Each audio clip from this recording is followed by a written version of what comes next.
স্বাগত জানাই নেক্সাস টেলিভিশনে বিজি অনুষ্ঠানে। আমি মঞ্জুর আহমেদ। বিদায়ী অর্থ বছরে আমাদের জিডিপির প্রবৃদ্ধির হার হচ্ছে 5.82%, এবং তার আগের অর্থ বছরে এটা ছিল হচ্ছে 5.78%। কিন্তু এই মুহূর্তে আমাদের যে অর্থনীতির যে ধারা, তাতে আসলে 35%-এর মতো হওয়ার কথা ছিল।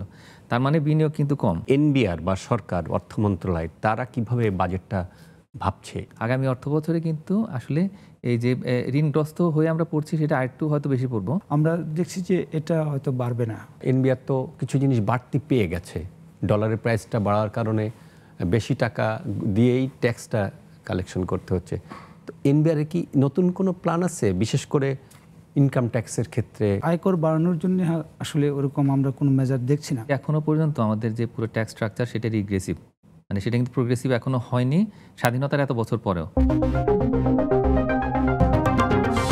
বিজউইক রবিবার রাত 9টায়, প্রযোজনা স্বপন বীর, নিবেদক ফার্স্ট সিকিউরিটি ইসলামী ব্যাংক পিএলসি।